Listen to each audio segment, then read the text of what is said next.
en nuestro estudio y vamos a cubrir ahora el tema del modelo bíblico de hacer discípulos, hermanos. Ok.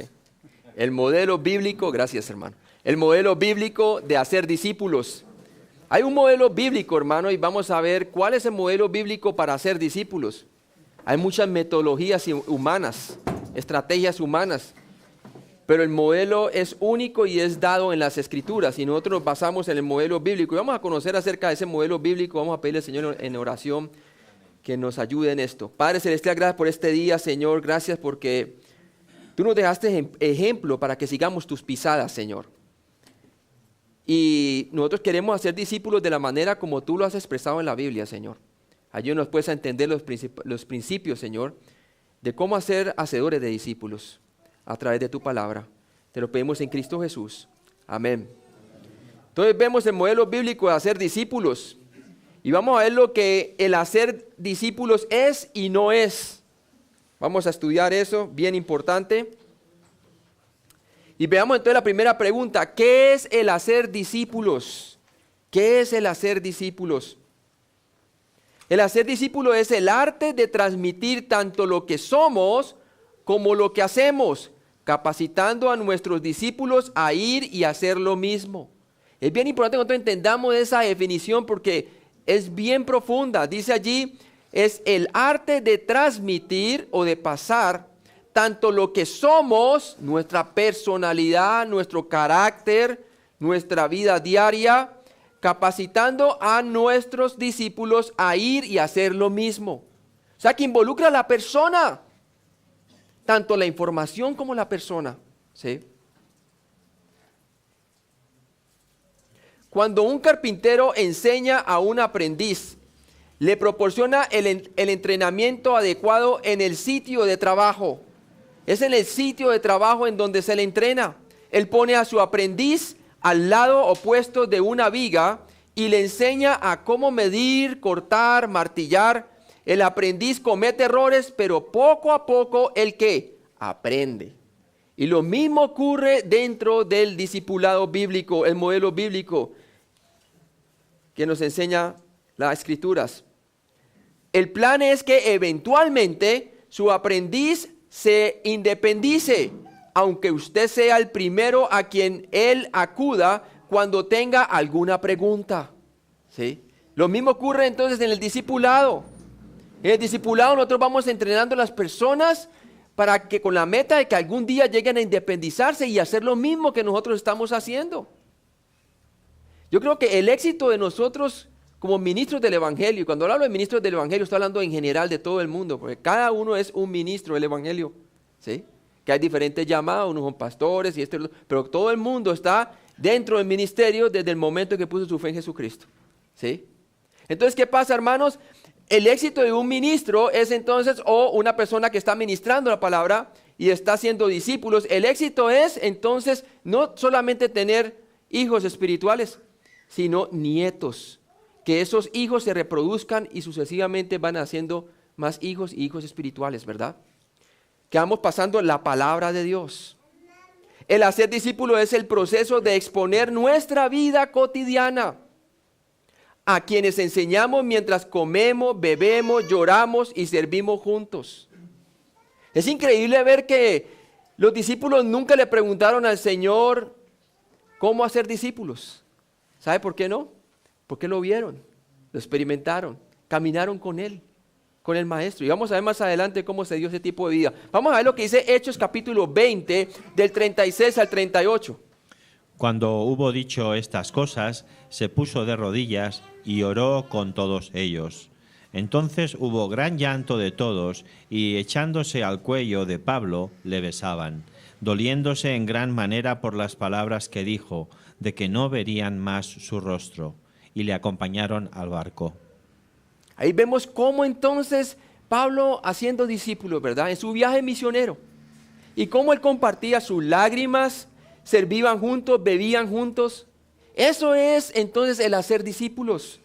No solamente se comparte a través de la doctrina, que es bien importante, sino también a través de la vida. Es llevando a la persona junto con uno para que finalmente ella se independice y haga lo mismo con otra persona. Y sucesivamente se va pasando, se va transmitiendo ¿qué? Se va transmitiendo el evangelio de nuestro Señor Jesucristo. Acordémonos que estamos hablando de una vida.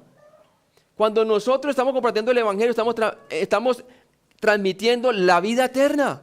Estamos transmitiendo cómo una persona puede tener una relación personal con el Dios vivo. ¿Cómo entonces puede conocerlo personalmente? Y para eso se requiere no solamente llevarlo para que conozca a Cristo por la fe, sino también guiarlo para que crezca espiritualmente con el fin de que pueda llegar a discipular a otros y así sucesivamente, independientemente. Tiene que haber un proceso y en ese proceso involucra nuestras vidas. Aún en nuestros propios hogares, es bien importante, hermanos, que es por medio de nuestra vida con nuestros hijos que podemos transmitir esa información de una manera viva y eficaz. Caminando con ellos, estando con ellos. ¿Sí? Lo mismo entonces haciendo discípulos en las iglesias. Nosotros debemos de hacer el mismo parámetro. Es enseñar con la vida y el ejemplo. Esas son dos cosas vitales con las cuales nosotros podemos hacer discípulos. ¿Y es con qué? Con la vida y el ejemplo. Así fue que el Señor les enseñó a ellos. Él les dijo, venid en pos de mí y os haré ¿qué? Pescadores de hombres. Mire que se los dijo inicialmente, ellos no tenían ningún crecimiento espiritual, apenas habían puesto su fe en Jesucristo. Pero tanto la práctica como su vida fueron fueron el aula de clase para ellos. Mire, 1 Tesalonicenses capítulo 1, del 6 al 8, por favor. Y vosotros vinisteis a ser imitadores de nosotros y del Señor, recibiendo la palabra en medio de gran tribulación, con gozo del Espíritu Santo, de tal manera que habéis sido ejemplo a todos los de Macedonia y de Acaya que han creído. Porque partiendo de vosotros ha sido divulgada la palabra del Señor, no solo en Macedonia y Acaya, sino que también en todo lugar vuestra fe en Dios se ha extendido, de modo que nosotros no tenemos necesidad de hablar nada. O sea que el discipulado involucra, como vemos en Pablo, la inversión de una vida. No solamente la inversión de enseñar doctrina, sino de invertir nuestras vidas en las personas. Jesús invirtió toda su vida terrestre en los demás. Por favor, si lees 1 Tesalonicenses capítulo 2, del 13 al 14. Por lo cual también nosotros, sin cesar, damos gracias a Dios de que cuando recibisteis la palabra de Dios que oísteis de nosotros, la recibisteis no como palabra de hombres, sino según es en verdad, la palabra de Dios, la cual actúa en vosotros los creyentes. Porque vosotros, hermanos, vinisteis a ser imitadores de las iglesias de Dios en Cristo Jesús que están en Judea, pues habéis padecido de los de vuestra propia nación las mismas cosas que ellas padecieron de los judíos. Ahí está, entonces ellos imitaban el modelo como Pablo los discipuló a ellos mismos lo implementaron, lo aprendieron por la experiencia, caminaron con él, así como los apóstoles aprendieron de Jesús cuando caminaban con él. La práctica con el maestro es probablemente el principio más básico del hacer discípulos, permitiendo inmediatamente que el aprendiz se involucre en el proceso. Por eso Jesús hablaba con autoridad, dice la palabra de Dios, y no como los fariseos, ¿verdad? Porque vivía en medio de las personas, por eso las personas lo seguían a él, porque su vida, su inversión que tenía sobre las personas, cómo él amaba a las personas, cómo era sensitivo, cómo compartía, cómo comía, cómo se identificaba, provocaba en los oyentes interés, provocaba en los oyentes credibilidad y autoridad a lo que decía, porque lo vivía. Lo mismo nosotros. La práctica con el maestro es probablemente entonces ¿qué? El principio más básico del hacer discípulos. En muchos sentidos hemos perdido el arte de hacer discípulos y tenemos que entender por qué hemos perdido ese arte de hacer discípulos. Yo tengo un libro que se llama, y se lo recomiendo, se llama El mártir de las catacumbas. Y le habla de cómo los primeros cristianos fueron perseguidos durante la época de los primeros 300 años después de Cristo, ¿verdad? Y le muestran a ustedes cómo estaban dispuestos a dar su vida por Cristo. ¿Por qué? Porque los perseguían y, mejor dicho, los ponían ¿en dónde? En el Coliseo, ¿sí? Y ve usted la persecución y usted ve desde niños hasta adultos, cómo vivían juntos, cómo lloraban juntos, cómo sus vidas realmente emanaban el principio bíblico del discipulado. A pesar de la persecución, en medio de la incomodidad de las catacumbas, ellos comunicaban las realidades del evangelio a tal punto que soldados romanos llegaron a convertirse por el testimonio de ellos. ¿Sí? Por eso dice que la sangre de los mártires es la semilla del cristianismo. ¿Sí? No solamente porque comparten la vida, porque comparten el evangelio para que las personas sean salvos a pesar de que sean ejecutados, sino que también su vida fueron ejemplares. Sus vidas fueron ejemplares de la autoridad que tenía Dios sobre sus vidas, que autenticaban el mensaje del evangelio. Dios no tiene otra carta de presentación que nosotros mismos. El apóstol Pablo dijo que nosotros somos cartas abiertas, somos epístolas abiertas. ¿Sí? Dios nos puede usar de una manera grandiosa, hermanos.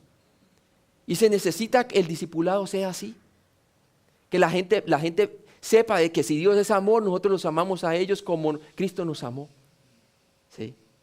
Entonces, en mucho sentido hemos perdido el arte de hacer discípulos. Y vamos un poquito por qué hemos perdido ese arte, por qué no tenemos ese mismo arte. Es más, es impresionante cuando usted lea ese libro, yo lo recomiendo, cómo enseñar el evangelio puramente, así como lo sabemos nosotros hoy en día, como lo hemos aprendido, por la fe únicamente en Jesucristo. No tenía época de oraciones y época de cosas, nada. La fe en Jesucristo únicamente. Entonces hemos sustituido, este es el problema, hermano, hemos sustituido el hacer discípulos con el acto de hacer seguidores, o aún peor, estudiantes, ¿sí? Hoy en día tenemos muy buenos maestros, no voy a decir que no, hay unos por ahí que son muy buenos, hermano, pero lo que están haciendo es seguidores, ¿sí? Se están haciendo es su nombre.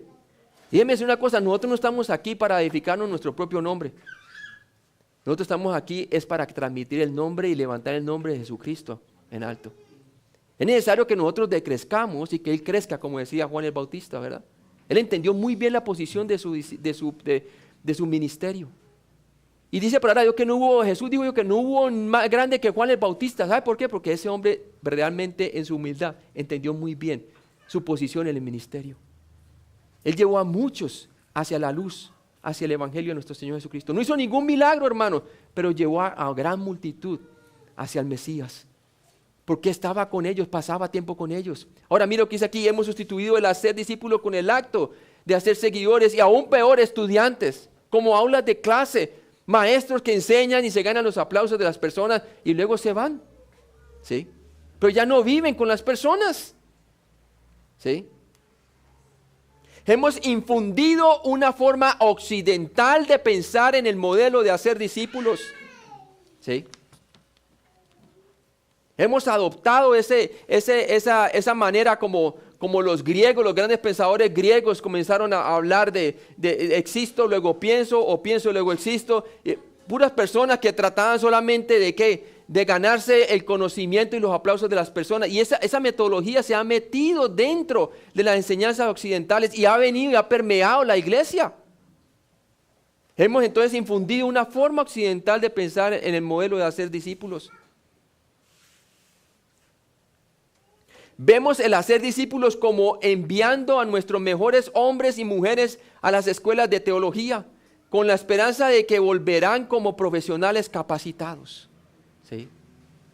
Yo pienso que el modelo occidental se ha metido de tal manera que ha separado de por sí el conocimiento de la iglesia. ¿Y cómo? Haciendo de los seminarios identidades que sean separadas de la iglesia local. Y eso nunca lo quiso Dios que fuese así, ¿verdad? Por lo tanto, hay esa noción de que si queremos que nuestra iglesia mejor dicho, que pueda tener buenos hacedores de discípulos, necesitamos enviarlos a las escuelas de seminario y que allá los eduquen y luego vienen entrenados para ser discípulos. Pero no es cierto, hermano, no es cierto. ¿Sí? Porque cuando uno va al seminario de hoy en día como se ve, ¿verdad? Quizá uno aprende buenas cosas, no decir que todo es malo, ¿verdad? Pero el conocimiento no lo ve uno en la práctica y se pierde el concepto del discipulado. No hay vida. Cuando no hay práctica, no se ve el poder de Dios en la vida. Pierde credibilidad. Hay miedo de ir entonces ¿a qué? A hacer la gran comisión, porque es algo que usted no lo aprende en un aula de clase. Usted lo aprende de alguien que está con usted diariamente en su iglesia, enseñándole, saliendo afuera, estando con usted, pasando tiempo con usted, discipulando, enseñándole y haciendo demostraciones de cómo el Señor trabaja y cómo entonces usted puede también hacer las mismas cosas de la manera como se le ha enseñado, como decía Pablo a todos los de Tesalónica, ¿verdad?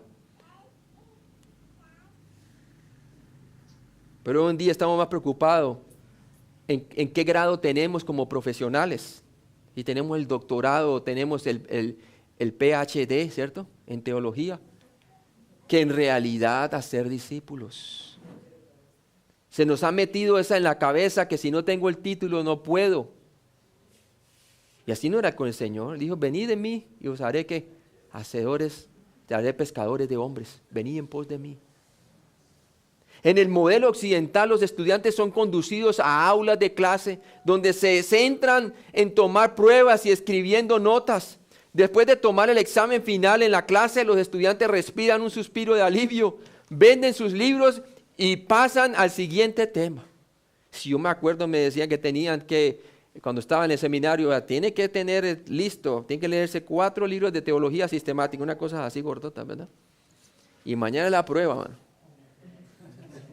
Sí, y uno trasnochado, hermano, y en inglés y maestría y todo eso. Y yo le decía, dame chance, que este no es mi primer lenguaje, el inglés. Y dice, no, aquí o pasas o te sales, ¿no? Aquí no, aquí todo el mundo es por igual. Sí, misericordia, ¿verdad? Tremendo, pero ¿qué pasa, hermano? Uno mete la información y alcanza a aprender algo, no van a decir que no. Pero uno lo hace. Se puede enfriar espiritualmente bastante porque uno necesita sacar la nota adelante. Está azarado por sacar la nota adelante. Más que por aprender, quiere uno memorizar y sacar adelante la nota. Sí. Así no era el modelo de Jesús. Jesús no mantenía diciéndole, estás mal, o sea, perdiste el examen. No, nada de eso, hermano. Les enseñó a medida que iban caminando con él. En el modelo occidental, los estudiantes entonces son conducidos a las aulas de clase, donde se centran en tomar pruebas y escribiendo notas. Después de tomar el examen final en la clase, los estudiantes respiran un suspiro de alivio. Sí, es cierto. Aunque de esta manera se acumula una gran cantidad de información, porque no voy a decir que no es cierto. No es hacer discípulos, no es, hermanos. Por eso tanta frustración de hermanos que son graduados de seminarios teológicos y pensaban que la obra iba a ser algo fácil, ¿verdad? Y no tienen ni idea, hermano, ¿sí? Porque es difícil. Y es más difícil cuando uno no sabe y no lo ha experimentado, no ha estado afuera, no ha estado allá, ¿sí? Jesucristo no mantenía ni en la sinagoga ni en el templo, Él mantenía afuera con la gente. ¿Por qué será, verdad? Porque quería ser discípulos, quería ser discípulos. Aunque de esta manera se acumula entonces gran cantidad de información, no es hacer discípulos. Enseñar a estudiantes no es un sustituto para hacer discípulos. Una reconsideración completa del asunto es a la orden del día, hermano. Está a la orden del día. El ejemplo de Jesús, vamos a tomar el ejemplo de Jesús. El ejemplo por excelencia de cómo hacer hacedores de discípulos. Jesús nos dio un ejemplo perfecto a seguir. Es bien bonito seguir a Jesús, hermano. Porque cuando nosotros vamos cada día viendo las escrituras yo trato como de meterme en las sandalias de los discípulos y caminando con ellos. Y usted experimenta lo que es realmente el hacer discípulos, ¿sí? Y lo puede llevar en la práctica. El ejemplo de Jesús, vamos a verlo entonces. Jesús eligió expresamente a hombres ordinarios para ser sus discípulos. Mateo 4, del 18 al 22, por favor. Andando Jesús junto al mar de Galilea, vio a 2 hermanos, Simón, llamado Pedro, y Andrés, su hermano, que echaban la red en el mar porque eran pescadores. Y les dijo, venid en pos de mí, y yo os haré pescadores de hombres.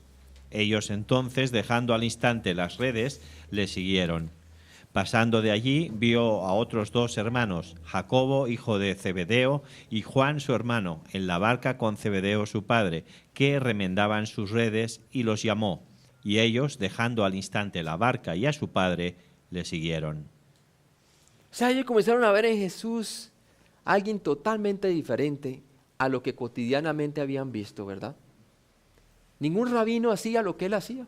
Todos mantenían allá en las sinagogas exigiéndole a la gente qué es lo que tenían que hacer y cómo deberían de venir, ¿verdad? Y también en el templo. Qué deberían de ofrecer y qué no ofrecer, y hasta negocio hacían de las personas, ¿verdad? Diciéndole, no, esa oveja que tú traes no está bien, pero tenemos unas aquí que te podemos vender que están perfectas para sacrificio, ¿verdad? Y hacían mercadería de la gente, ¿verdad? Pero en cambio Jesús afuera le decía, venid en pos de mí y os haré pescadores de hombres. ¿Sí? El Mesías experimentaba entonces con su gente, con las personas que él estaba llamando, expresaba su vida, compartía su vida.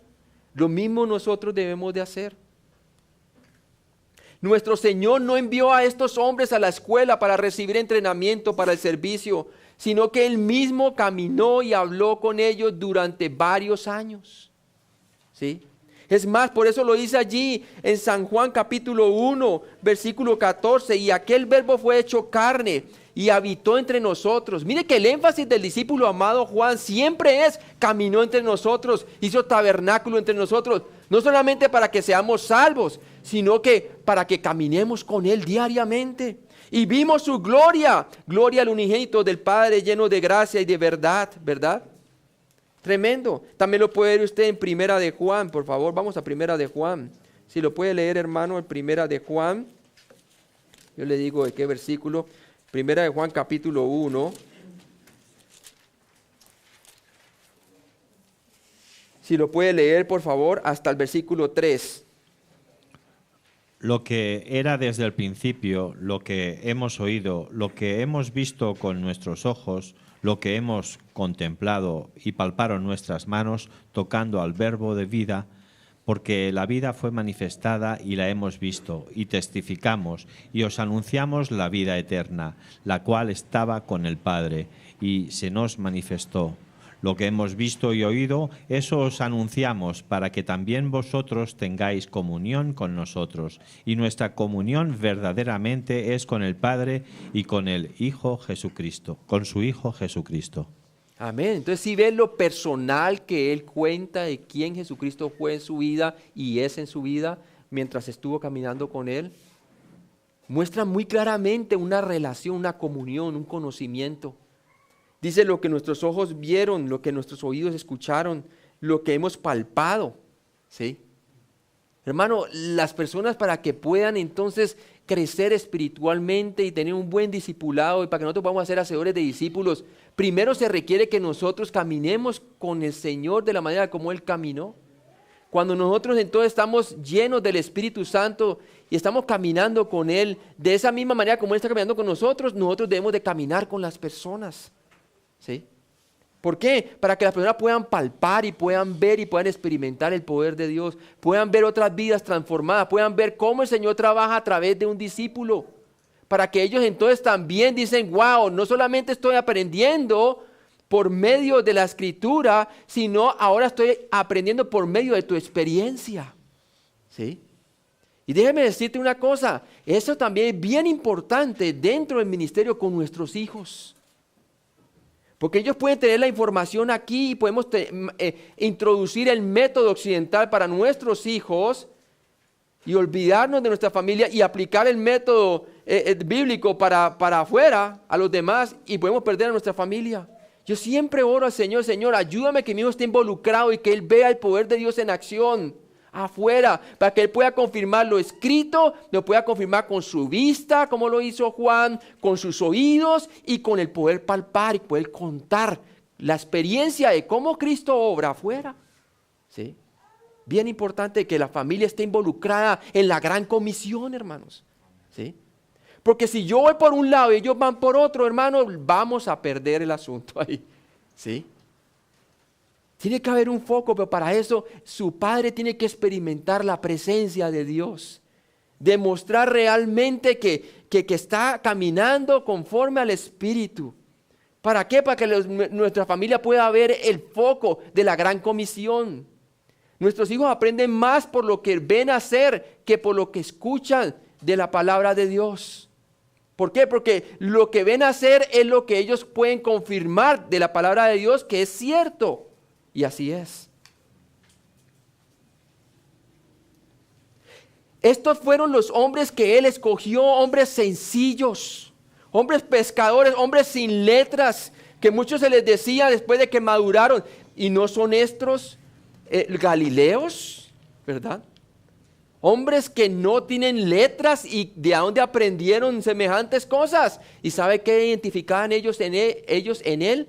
Que habían caminado con Él, con Jesús. Cuando usted camina con Jesús, no importa qué grado de educación tiene, se le va a notar. Se le va a notar que caminó con Él. Se le notó a Pedro, se le notó a los apóstoles. Hombres pescadores se les notaban que caminaron con Él porque emanaban y reflejaban la vida de Él. O sea, que no pienses que porque no fuiste al seminario, que porque... Olvídate de eso. Eso es del occidente, eso viene del paganismo realmente, eso no viene realmente de las escrituras. De la escritura viene que el Señor puede hacer en ti grandes maravillas. Es un caminar diario con Él. Y de la misma manera que tú camines con aquel que está lleno del Espíritu afuera y que está discipulándote, hermanos, de igual manera seas tú motivado a imitar esas actitudes para que tú también puedas hacer lo mismo. Porque el mismo poder que Él tiene, lo tienes tú. Jesús confió en algunos hombres bastante débiles. Algunos testarudos, vemos que Pedro era líder, sí, pero hay veces se precipitaba para hacer cosas a la ligera, ¿verdad? Pero el Señor era paciente. Cada uno tenía sus actitudes y todos las tenemos, pero así todo el Señor nos ama y nos forma. Estamos todos en un periodo de formación. Una vez entonces hemos sido transformados por Cristo. Tenemos que renovar nuestro entendimiento diariamente, dice la palabra de Dios. Jesús confió entonces en algunos hombres bastante débiles al hacer la obra y sorprendentemente funcionó. Amén. Pues en verdad hemos sido ¿qué? Edificados. Por favor, lo lee, hermano. Efesios 6, 2, 20. Edificados sobre el fundamento de los apóstoles y profetas, siendo la principal piedra del ángulo Jesucristo mismo. Jesucristo mismo. También nos dice allá en 1 Corintios capítulo 3 que mire cada quien cómo sobreedifica sobre ese fundamento. Porque nadie puede poner otro fundamento que el que ya está puesto, que es Jesucristo. Pero déjame decirte, todo lo que tú edifiques sobre Él teniendo comunión con Él es piedra preciosa. Que no solamente se ve, que lo vas a ver tú, sino que la van a ver todos los que te rodean, empezando con tu familia. ¿Sí? Y los de afuera. Él es piedra preciosa, hermano. Todo lo que tú edifiques sobre ese fundamento es piedra preciosa. Pero por lo opuesto, todo lo que tú edifiques sobre ti mismo o sobre personalidades o sobre personas y el foco no es Jesucristo, es como ¿qué? Como hojarasca y cosas pasajeras que se queman, no se ven, hermano. ¿Sí? Es pasajero.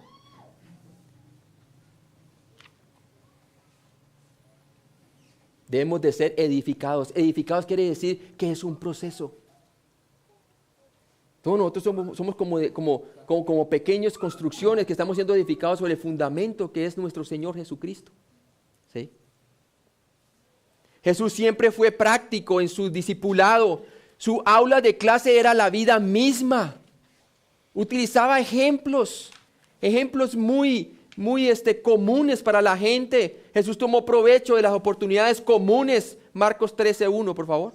Saliendo Jesús del templo, le dijo uno de sus discípulos: Maestro, mira qué piedras y qué edificios.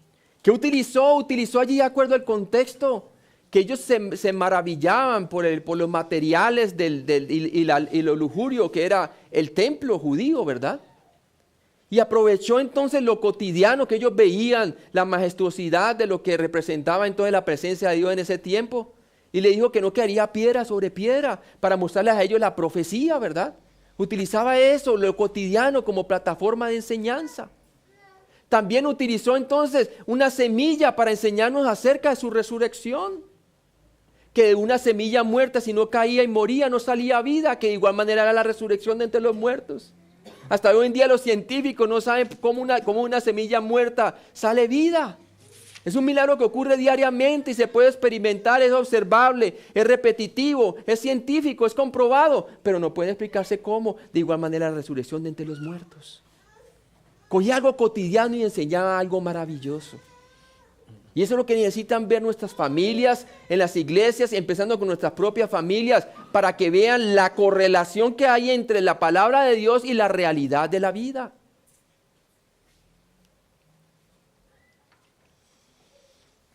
Andando junto al mar de Galilea, vio a Simón y a Andrés, su hermano, que echaban la red en el mar porque eran, ¿qué? Pescadores. Y les dijo Jesús, venid en pos de mí y haré que seáis pescadores de hombres.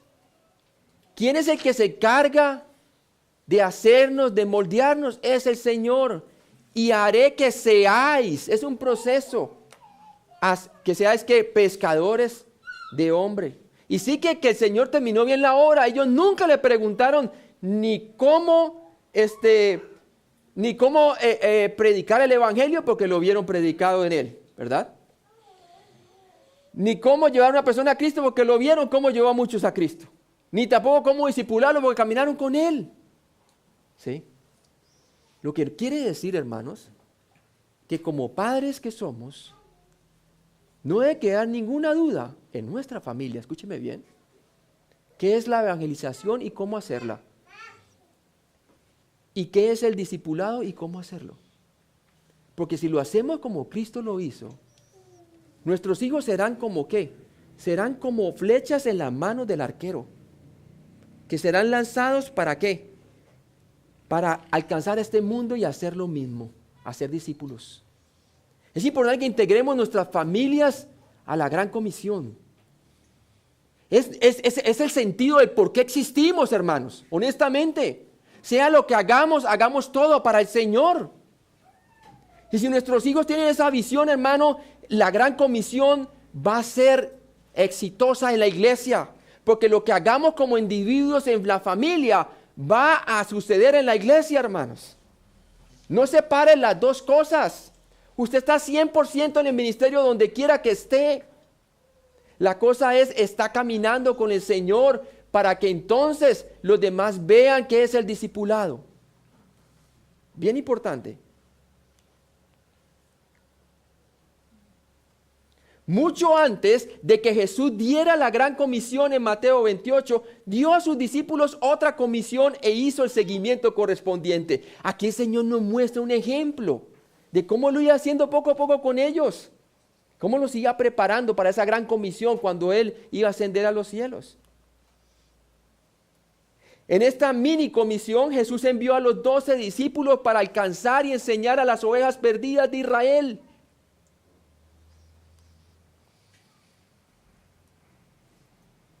Por favor, Lucas 9 del 1 al 6.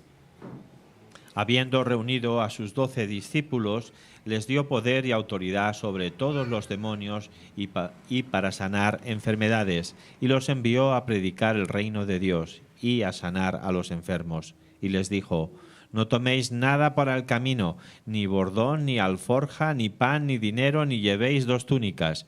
Y en cualquier casa donde entréis, quedad allí y de allí salid.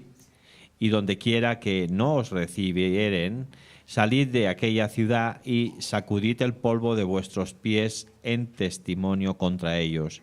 Y saliendo pasaban por todas las aldeas, anunciando el evangelio y sanando por todas partes. Y aquí está la falla en la enseñanza occidental común de los seminarios. Nos enseñan, pero no nos dicen cómo hacerlo, porque no lo hemos visto en ellos. ¿Sí? Jesús no los mandó a hacer algo que no lo vieron hacer a él primero. Mire, dice, habiendo reunido a sus 12 discípulos, les dio poder y autoridad sobre todos los demonios. Él ya había echado demonios, ya lo vieron cómo se hacía. Y para sanar enfermedades, vio entonces cómo él sanaba enfermedades, obviamente el que les daba el poder para hacerlo. Y los envió a predicar el reino de Dios. Ellos vieron cómo predicar el reino de Dios y sanar a los enfermos. Y les dijo, no toméis nada para el camino. Ellos vieron que él no tomó nada para el camino, hermano. ¿Sí? Entonces para ellos no era algo, Él no lo estaba enviando a algo desconocido. Él los envió a algo que ellos ya estaban ya familiarizados para hacer. Lo mismo nosotros debemos de hacer con nuestras familias y también debemos de hacer con la iglesia cuando salimos. Que nuestros discípulos cuando los pongamos a hacer algo es porque ya están familiarizados, porque ya vieron en nosotros hacerlo. Y entonces estarán preparados poco a poco de nosotros hacer el seguimiento para finalmente dejarlos que lo hagan ellos mismos.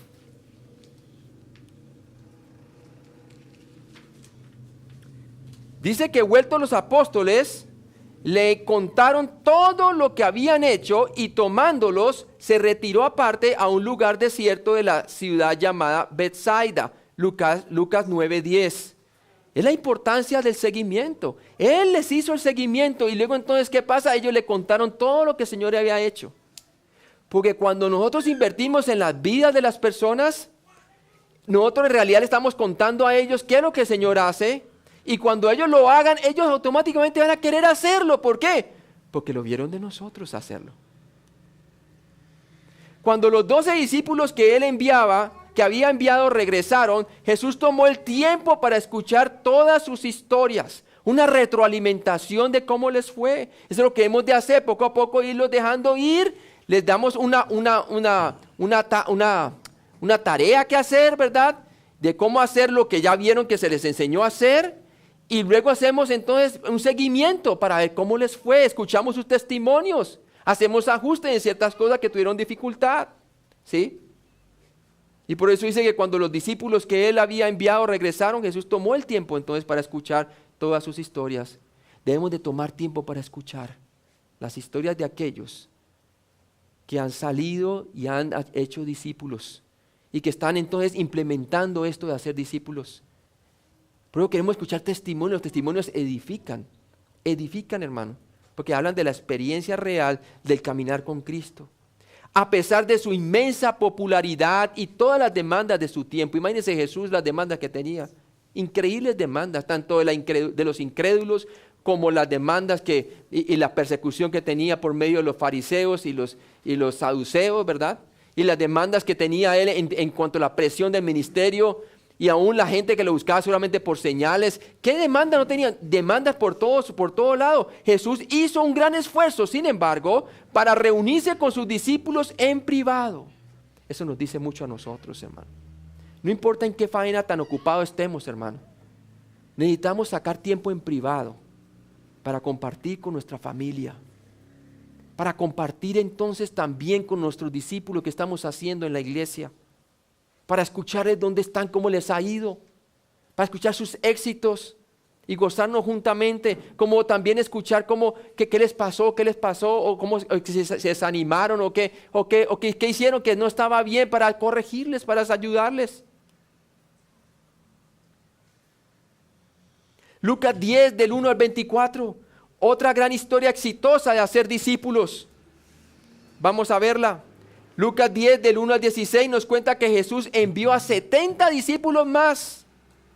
Aunque estos discípulos habían sido instruidos por Jesús durante algún tiempo antes de ser enviados, Él les dio algunas instrucciones de último momento. Mire, hermanos, no se trata de la cantidad, se trata de la calidad y la capacidad que Dios le dé a usted para invertir tiempo en las personas. Así sea uno, déjeme decirle, usted puede llegar a ser exitoso. Así sean 2, 3, 4. Pero también si usted coge un grupo demasiado grande, hermanos. Mire que el Señor escogió los 12, ¿verdad? Y gastó tiempo con ellos, invirtió tiempo, porque gastar es muy diferente, ¿no? Invertir es diferente. Invirtió su vida en ellos. ¿Sí? Y las invirtió en ellos siendo el Señor que es perfecto, el discipulado es perfecto, invirtió en 12. Hay veces queremos salirnos más de los 12 nosotros, ¿verdad? Si el grupo es pequeño, no nos desanimemos. Si el Señor, siendo el Señor del cielo, tuvo 12, ¿por qué nosotros tenemos que tener 20, 30? Si no, no hay nada. No, hermanos. Por eso el escuchar el testimonio de una persona que usted ha discipulado es grande. Es grande, hermanos. ¿Sí? Entonces Jesús envió a los 70 y les dio algunas instrucciones a lo último. Lucas 10:1, el hacer discípulos debe ser efectuado por un equipo de 2 en 2. De 2 en 2. ¿Sí? De 2 en 2. Mire que Jesús no forzó a nadie. Él le dijo al principio a los discípulos, venid y os haré pescadores de hombres. Él nunca los obligó a que vinieran con él. ¿Sí? Pero como vieron quién era él y como vieron lo que él hacía, estos dijeron, yo quiero ser como él. ¿Sí? No solamente ser creyente, yo quiero ser como él. ¿Sí me entienden la gran diferencia? Yo quiero ser como él. El discípulo debe ser como el maestro. Debe tratar de querer ser como el maestro. Ese es lo natural que debe de ser. ¿Sí? El hacer discípulos debe ser efectuado por un equipo de 2 en 2 y lo envió de 2 en 2 en la comisión de los 70. Lucas 10:2. Jesús les dijo que oraran para que Dios enviara más obreros. Por favor, lee Lucas 10:1. Después de estas cosas, designó el Señor también a otros 70, a quienes envió de 2 en 2 delante de él a toda ciudad y lugar a donde él había de ir. ¿El 2? Y les decía, la mies a la verdad es mucha, mas los obreros pocos. Por tanto, rogad al Señor de la mies que envíe obreros a sus mies. Si bien el Señor no solamente los envió de 2 en 2 y lo llamó de 2 en 2, sino que también les dijo entonces, él oró, ¿para qué? Para que el Señor enviara más obreros a su obra. En lugar de nosotros quejarnos, debemos de orar. Es que pastor, es grande la cantidad de gente que debemos de alcanzar, pero son tan pocos los interesados. ¿Sí? Pues bien, oremos. Ninguno de ellos se lamentó. El Señor les enseñó, nos enseña a nosotros también, hermano, que no hemos de lamentarnos ni mirar los pocos que están siendo edificados, los que están siendo discipulados. Debemos de orar al Señor que Él envíe más obreros a su obra. Él sabe muy bien cuántos obreros se necesitan para alcanzar su obra, pero Él le gusta escuchar de nosotros que tengamos ese mismo sentir de Él, que no quiere que ninguno se pierda, sino que todos vengan al conocimiento de la verdad. A Él le gusta que se lo pidamos, porque al que se lo pide se lo va a conceder, porque está pidiendo algo que es bíblico, algo que va en paralelo, va alineado con el deseo de Dios. Debemos de orar para que el Señor envíe más obreros a su obra. ¿Sí? Lucas 10:3, por favor. Id, he aquí yo os envío como corderos en medio de lobos. Ahora les advierte el peligro, ¿verdad? El discipulado es algo que usted recibe gozo, usted se entusiasma, pero también hay una advertencia, hermano, que no es fácil el hacer discípulos. Nos va a costar algo. Por eso dice que niegues a sí mismo, tome su cruz y sígame. Le dice a las personas que ya son creyentes, el discipulado nos va a costar algo, pero vale la pena que nos cueste. ¿Cierto? Porque es cuando la gente ve que nos cuesta, que la gente cree el mensaje. Escúcheme bien lo que estoy diciendo. Es a través de aquellos que les costó la vida que muchos han llegado a creer. ¿Sí? Dice que lo va a poner en medio de lobos. ¿Sí? Lucas 10:4, por favor. No llevéis bolsa ni alforja ni calzado, y a nadie saludéis por el camino. Les dijo que no deberían detenerse ni preocuparse por comida, refugio y dinero. En esa época, hermano, no quiere decir que no le hablen a nadie ni le paren bola a nadie, ¿verdad?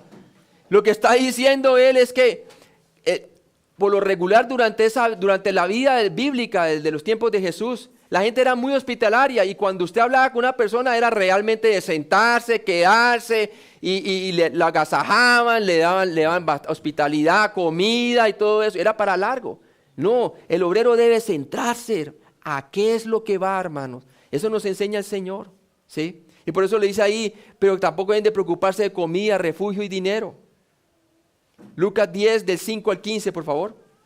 En cualquier casa donde entréis, primeramente decid, paz sea a esta casa.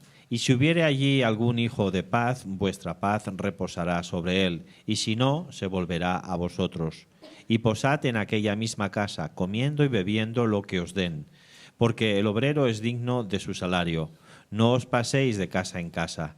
En cualquier ciudad donde entréis y os reciban, comed lo que os pongan delante, y sanad a los enfermos que en ella haya, y decidles, se ha acercado a vosotros el reino de Dios. Mas en cualquier ciudad donde entréis y no os reciban, saliendo por sus calles, decid, aun el polvo de vuestra ciudad que se ha pegado a nuestros pies, lo sacudimos contra vosotros, pero esto sabed, que el reino de Dios se ha acercado a vosotros. Y os digo que en aquel día será más tolerable el castigo para Sodoma que para aquella ciudad. Ay de ti, Corazín, ay de ti, Betsaida, que si en Tiro y en Sidón se hubieran hecho los milagros que se han hecho en vosotras, tiempo ha que sentadas en silicio y en ceniza se habrían arrepentido. Por tanto, en el juicio será más tolerable el castigo para Tiro y Sidón que para vosotras. Y tú, Capernaum, que hasta los cielos eres levantada, hasta el Hades serás abatida. Muy bien. Entonces muestra muy bien cómo el Señor les dijo a ellos que no se preocuparan por comida, refugio y dinero. ¿Por qué? Les quería mostrar a ellos que el caminar por la fe y el obedecer su palabra era lo más importante y lo demás iba a ser añadido. Buscar primeramente el reino de Dios y su justicia y lo demás, todo lo demás será ¿qué? Añadido. Porque Él prometió que todo aquel que me confesare delante de los hombres, está hablando del discipulado, ¿verdad? Yo le confesaré delante de mi Padre, y está hablando en el contexto de sus necesidades. Le iba a mostrar de cómo ellos se preocuparan solamente y se centraran en el reino, Él le iba a proveer para todo lo que era necesario para el camino, hermano, ¿sí? A mí me ha sucedido que cuando salgo a evangelizar, cuando salgo a discipular a las personas, de repente las personas se van parando y le provoca una comidita, pastor. Le provoca esto, le provoca lo otro, ¿verdad? Y sale uno almorzado, sale de todo, ¿no? ¿Verdad? Pero porque está centrado en la palabra de Dios, ¿sí? No estamos de visita, lo que está diciendo a ellos es, no se la pasen de casa en casa, no, el foco no es estar de visita, el foco es hacer la gran comisión, ¿verdad?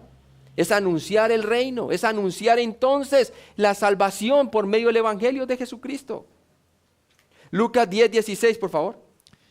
El que a vosotros oye, a mí me oye. El que a vosotros desecha, a mí me desecha. El que me desecha a mí, desecha al que me envió.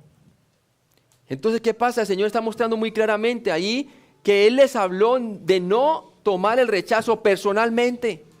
Quien rechazaban en realidad era Él. Y eso es bien fundamental que debamos de aprender, porque por ahí es donde comienza entonces la persecución, ¿verdad? Comenzamos también nosotros a tomarlo personalmente. Ah, pero mira cómo me rechazaron, mira cómo, ¿viste cómo me aventó la puerta? O ¿sí viste cómo estaba mirando el reloj? O ¿sí viste cómo nosotros, y parecía que estaba escuchando, pero realmente no estaba? Hermanos, acuérdense que a quien están rechazando no es a usted o a mí, están rechazando es al Señor. Como igualmente usted va a encontrar personas que van a estar felices y agradecidos porque han encontrado en Jesucristo el Salvador de sus vidas, ¿verdad? Lucas 10, de 17 al 24, por favor. Volvieron los 70 con gozo diciendo, Señor, aún los demonios se nos sujetan en tu nombre. Y les dijo, yo veía a Satanás caer del cielo como un rayo. He aquí os doy potestad de hollar serpientes y escorpiones y sobre toda fuerza del enemigo, y nada os dañará. Pero no os regocijéis de que los espíritus se os sujetan, sino regocijaos de que vuestros nombres están escritos en los cielos. En aquella misma hora Jesús se regocijó en el Espíritu y dijo, yo te alabo, oh Padre, Señor del cielo y de la tierra, porque escondiste estas cosas de los sabios y entendidos y las has revelado a los niños. Sí, Padre, porque así te agradó. Todas las cosas me fueron entregadas por mi Padre, y nadie conoce quién es el Hijo sino el Padre, ni quién es el Padre sino el Hijo, y aquel a quien el Hijo lo quiera revelar. Y volviéndose a los discípulos les dijo aparte: Bienaventurados los ojos que ven lo que vosotros veis, porque os digo que muchos profetas y reyes desearon ver lo que vosotros veis y no lo vieron, y oír lo que oís y no lo oyeron. Entonces el Señor les dice algo allí. Llegaron, ¿qué? Gozosos, diciendo que wow, cómo reprendían los demonios y salían en el nombre del Señor. Pero luego el Señor les dice que no regocijéis porque los demonios salen, sino más bien porque vuestro nombre está escrito en el reino de los cielos. ¿Qué quería el Señor decirle con eso? ¿Sabe qué le estaba diciendo a ellos nuevamente? Le estaba diciendo el foco real por el cual usted debe causarle más regocijo. No es tanto lo que usted puede hacer en mi nombre, sino las personas que han puesto su fe en Jesucristo. ¿Sí? Es realmente las almas que ellos deben estar más regocijados de aquellos quienes pusieron su fe en Jesucristo como Mesías, que en realidad los tantos demonios que habían sacado. Lo que demuestra que apenas estaban creciendo espiritualmente, ¿verdad? Estaban creciendo espiritualmente, se dejaban maravillar por el gran poder, que es posible que nosotros también de vez en cuando nos estamos maravillando por eso más que por las almas que están siendo salvas. ¿Y cómo sabemos que esa es la interpretación? Porque después va diciendo que bienaventurado porque tú no se lo revelaste a los sabios y entendidos, sino se lo revelaste ¿a quién? A los niños. Está hablando de la salvación, de las almas, es lo más importante. ¿Sí? Lucas 10, 17, entonces los discípulos regresaron con gran entusiasmo y Jesús escuchó su informe. Para ser discípulos debemos escuchar el informe de aquellos que han sido enviados para que hagan discípulos, para que compartan el evangelio. Lucas 10, del 18 al 20, vemos entonces, como leyó el hermano, que Jesús evaluó lo que dijeron, dándole la apropiada enseñanza, amonestación y aclaración. ¿Sí? Tiene que haber una retroalimentación de cómo les fue. Bien importante para animarlos. Que yo he visto que el patrón de la iglesia moderna de hoy es, los hermanos van y el pastor o el líder nunca les dijo cómo les fue. ¿Cierto? Y eso también desmotiva. ¿Sí? Desmotiva. Lucas 10 del 21 al 22. Entonces el Señor se regocijó con gran alegría y dio gracias a Dios de lo que los 70 habían sido capaces de lograr. ¿Sí? Y sí que les digo que vio a Satanás como cayendo como un rayo, ¿verdad? Pero le recordó que el énfasis debe estar en las almas que han sido salvas y recordándole nuevamente que fue en lo que ellos debían de regocijarse más, que sus nombres estaban escritos en el libro de la vida, o sea que habían sido salvos. En toda la Biblia, esta es la única ocasión donde vemos a Jesús regocijarse. Aquí Él no solo se regocija, sino que está lleno de gozo del Espíritu Santo. ¿Sabe por qué? Porque no hay más gozo que ver que otros están haciendo lo que usted hace. ¿Sí? Oye, y eso es algo que hemos de aprender. Y algo que he aprendido a través también de DM2. El ver el gozo de otros que están haciendo discípulos a otros y otros y otros y otros. En lugar de yo ser el predicador y tener grandes audiencias. No, ese es el concepto occidental. De edificar tu nombre, ¿verdad? Aquí mi nombre no vale nada. Aquí lo que vale es el nombre de Cristo. Amén. Y el nombre de Cristo es el que se debe ser exaltado, hermanos. ¿Sí? El contexto indicaría que se regocijó al tener una visión de primera mano del hacer discípulos en funcionamiento. Ya estaba rodando su plan. Hermano, ¿cuántos de ustedes están viendo rodando su plan poco a poco? Ustedes que ya llevan como 4 años algunos, ¿verdad? Implementando el discipulado y están empezando a ver el funcionamiento de algunos discípulos. No pierda el foco, que ese es el foco, hermanos. Es el ver cómo se está transmitiendo el discipulado a otros, cómo otros están haciendo lo que usted está haciendo. Ese es el verdadero gozo. Ese es el verdadero gozo y la única manera, y bíblicamente hablando, que verdaderamente podemos alcanzar al mundo como el Señor quiere que lo alcancemos. Lucas 10, del 23 al 24. Entonces Jesús se reunió en privado con su círculo íntimo de discípulos y les dijo que fueron bendecidos al haber sido testigos de lo que había sucedido. ¿Sí? Es que una cosa es enseñar lo que Dios puede hacer, otra cosa es que ellos lo vean Dios haciéndolo. ¿Qué habían atestiguado? Miremos. Atestiguaron de primera mano cómo lograr hacer discípulos. Los discípulos vieron un pequeño ejemplo que probaba el hecho de que la gran comisión en efecto sería exitosa.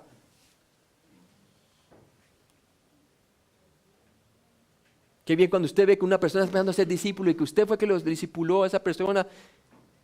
Usted ve cómo entonces la gran comisión está siendo exitosa. Pablo usó este principio de hacer discípulos con Timoteo. ¿Sí? Con Timoteo. ¿Seguimos?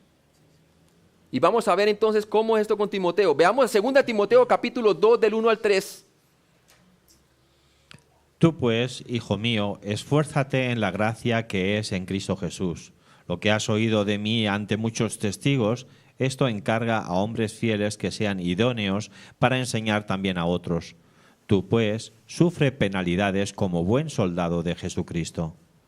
Tremendo. Y mire que todo exactamente lo que él le ponía y le encomendaba a Timoteo hacer, era algo que él ya lo vio hacer. No solamente que lo aprendió aquí, lo vio hacer. El aula de Pablo fue entonces el lugar del mercado, ¿verdad? Él levantaba tiendas, él lo vio hacer. Por lo tanto, ahorita él decía, yo también lo puedo hacer porque yo lo vi que fue posible en la vida de Pablo. No esperemos que nosotros los líderes, personas que estamos en el liderazgo de una iglesia, hermano, no pensemos que las personas quieran hacer algo que no han visto en nosotros hacer. Eso sería injusticia, hermano. ¿Sí? Entonces, veamos el modelo ejemplar de Pablo cuando discipuló a Timoteo. 2 Timoteo 2, 1a. Tú, pues, hijo mío. Mira el énfasis. Tú. Hay un fuerte énfasis en el pronombre tú de esta frase. Levanten la mano aquí los que creen en Jesucristo como Salvador. A todos, ¿verdad? Y yo le digo una cosa. Tú es la persona que Dios ha encargado para que tú hagas discípulos. Tú, no el pastor, no los líderes, tú, cada creyente es llamado a ser discípulos. Pablo está señalando claramente que una tarea importante descansaba sobre los hombros de Timoteo. Ese tú involucra una responsabilidad. Cristo invirtió su propia vida en el Calvario. ¿Para qué? Para que tú la inviertas en los demás. La satisfacción espiritual viene cuando nosotros invertimos nuestra vida en los demás. Jesús nunca pensó en el consumo de las vidas para su propio beneficio. Él pensó en la inversión de su vida en el bien de los demás. ¿Sí? Lo mismo nosotros, hermanos. La mejor herencia que le podemos dejar a nuestros hijos es nuestra inversión, la inversión de nuestra vida en ellos. Invertirles a Cristo en ellos. De lo que vivimos con Cristo les lo podemos dar a ellos para que lo vivan. De lo que yo no viva de Cristo, yo no se lo puedo dar a ellos que lo vivan. ¿Sí? Por eso el ejemplo es bien importante. Para que el discípulo tenga credibilidad de que Cristo realmente está en control de las circunstancias. Que puedan ver el poder y la autoridad del Espíritu Santo, que lo que dijo la Gran Comisión se logra porque lo han visto ver de su maestro, ¿verdad? Pablo está señalando claramente entonces que una tarea importante descansada sobre los hombros de Timoteo. Esa tarea descansa sobre tu hombro y sobre el mío, mujer, hombre, niño o joven que ha creído en Cristo. Esa tarea es responsabilidad nuestra. El discípulo no es algo que se debería ceder. El discipulado no es algo que se debería ceder para otro que lo haga. Si has sido enseñado, es tu responsabilidad ir y hacer discípulos. Al que más se le da, más se le requiere. ¿Sabe por qué? Porque puede dar. No es que Dios está exigiéndole que usted dé lo que no puede dar, hermano. Si usted no ha sido enseñado por otro, obviamente no puede dar y tiene toda la excusa. Déjeme decirle. Pero todos los que están aquí, ninguno tiene excusa. Porque Dios espera que usted dé lo que se le ha dado, hermano. Amén.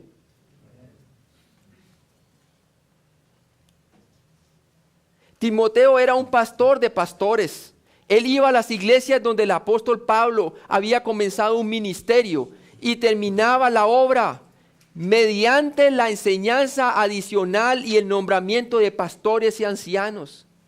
Él ayudaba entonces, Pablo plantaba, pero entonces él ayudaba a establecer la iglesia, ayudaba a que se edificase entonces en el Señor Jesucristo, discipulándolos, nombrando pastores y ancianos, encargando la obra a hombres fieles para que hagan discípulos. 1 Corintios 4:17, por favor.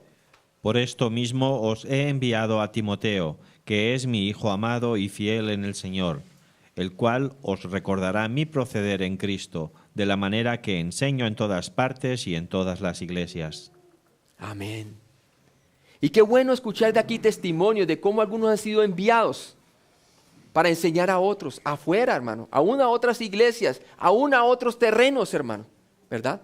No perdamos el foco, ese es el foco del Señor. Es el foco del Señor. Veamos otro ejemplo, Tito 1:5. Por esta causa te dejé en Creta, para que corrigieses lo deficiente y establecieses ancianos en cada ciudad, así como yo te mandé. ¿Sí ve? Tremendo, muy bueno. Establecer a los ancianos, establecer un liderazgo fuerte, maduro, ¿sí? Para encomendarles y encargarles, ¿para qué? Para que hagan la labor a otros.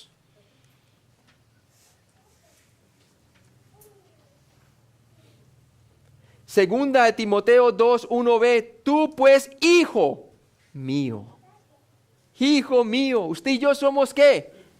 Somos hijos de Dios primeramente, pero ciertamente Pablo lo sentía que era hijo espiritual de él, porque Pablo fue el que entonces lo llevó al crecimiento espiritual, después de que su abuela Loida y después de que su madre Eunice lo formaron, y él pudo poner su fe en Jesucristo desde la niñez. Él tenía un modelo no solamente de Pablo, de una persona de la iglesia, por decirlo así, sino también de su casa, hermanos. Es más, cuando lo exhorta, le dice que recuérdese de la fe que una vez estuvo en la abuela Loida, que también estuvo en tu madre Eunice y que también está en ti. Amén. ¿Cuántos de aquí, levanten la mano, son personas que han tenido la oportunidad de crecer en un hogar en donde sus padres son cristianos y le han enseñado la palabra de Dios desde pequeños? Amén, mire. Y sabe una cosa, todos los demás nosotros, mira que fueron pocas las manos en comparación a la cantidad de gente que hay aquí. Pero sabe una cosa, ese porcentaje puede cambiar. En lugar de ser la minoría, puede ser la mayoría de la próxima generación. Si esa pregunta se le hace a nuestros hijos. Amén. Porque tu padre y tu madre, tienen ustedes la responsabilidad de hacer crecer a sus hijos en el Evangelio.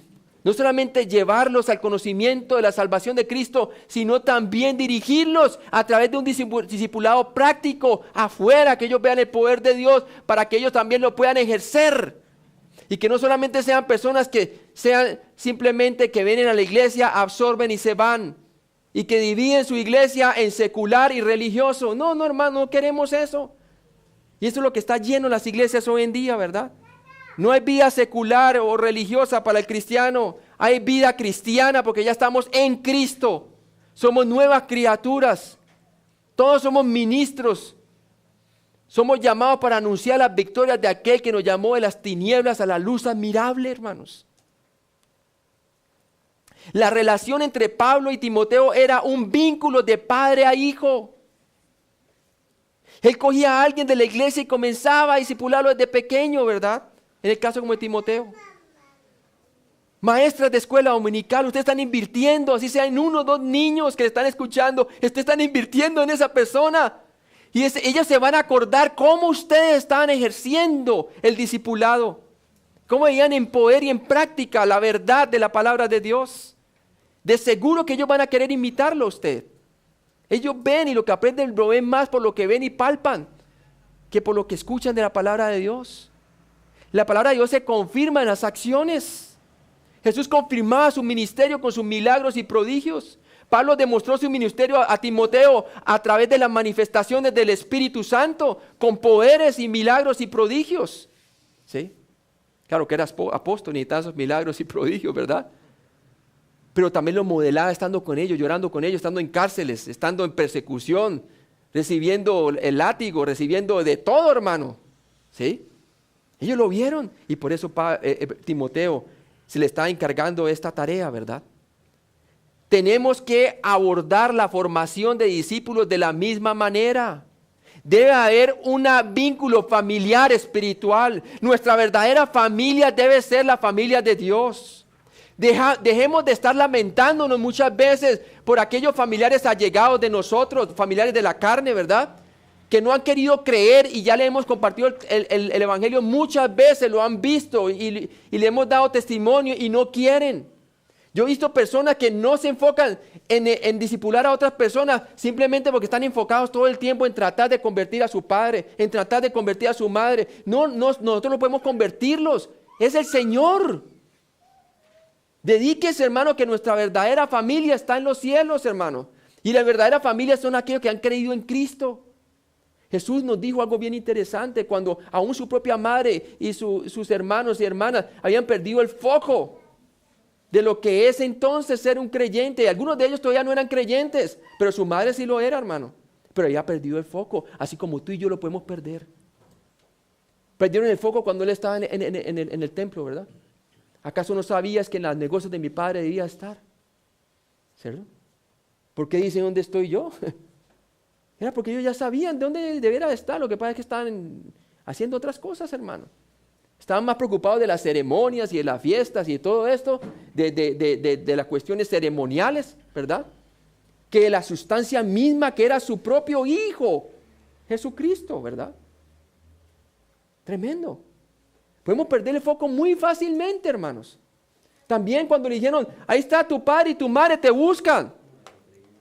¿Y qué dijo? ¿Quién es mi padre y mi madre? No son aquellos, señalando a los discípulos, que hacen la voluntad del Señor.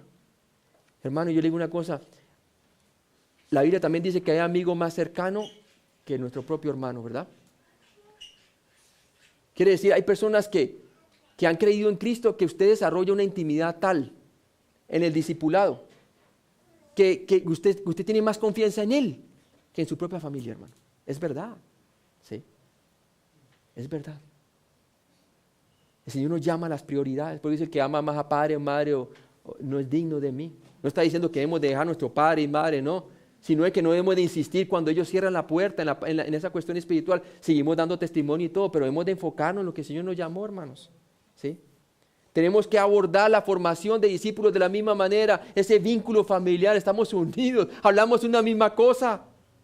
Un mismo Dios, un mismo bautismo, ¿cierto? Un mismo Padre tenemos todos nosotros en el Señor Jesucristo. Pablo dijo a las iglesias de Tesalónica, mire, 1 Tesalonicenses capítulo 2, del 10 al 11. Vosotros sois testigos, y Dios también, de cuán santa, justa e irreprensiblemente nos comportamos con vosotros los creyentes, así como también sabéis de qué modo, como el Padre a sus hijos, exhortábamos y consolábamos a cada uno de vosotros. Esto nos habla de sensibilidad con el discípulo, como padre e hijos, ¿verdad? Como padre a hijos y como hijo a padre, nos habla de la confianza también. Debemos de ser sensibles, cariñosos, motivarlos, no desanimarlos, alentarlos, ¿cierto? Debemos también de exhortarlos cuando no están haciendo las cosas correctas, pero como un padre lo hace a su hijo, ¿verdad? Así como Jesús lo hace con nosotros, nuestro Padre Celestial. Es muy fácil conformarse con la relación profesor-alumno, pero tenemos que cambiar nuestra metodología para adaptarla lo más posible al modelo bíblico. Lastimosamente la impresión, quizá no directa, aunque algunos seminarios lo dicen directamente, ¿verdad? La impresión que nos dan a nosotros los estudiantes es que tú no te puedes relacionar mucho con la congregación, que porque te pierden el respeto, o porque, mejor dicho, van a conocer cosas que no debieran de conocer. O sea, eso no está bien. El Señor andaba entre la gente, No tenía nada que esconder. Tenía mucho que enseñar con su propia vida. Más que lo que decía. Lo mismo nosotros, hermano. Segunda Timoteo 2, 1c, esfuérzate en la gracia que es en Cristo Jesús. Esfuérzate. El discipulado requiere esfuerzo, hermanos. Y por eso se requiere que usted descanse en la gracia de Dios, porque requiere de la naturaleza sobrenatural de Dios el hacer discípulos, mi amigo. ¿Sí? Es un extenuante trabajo, es duro, requiere fuerza sobrenatural que Dios, gloria a Él, nos la da si estamos dispuestos a asumir la responsabilidad.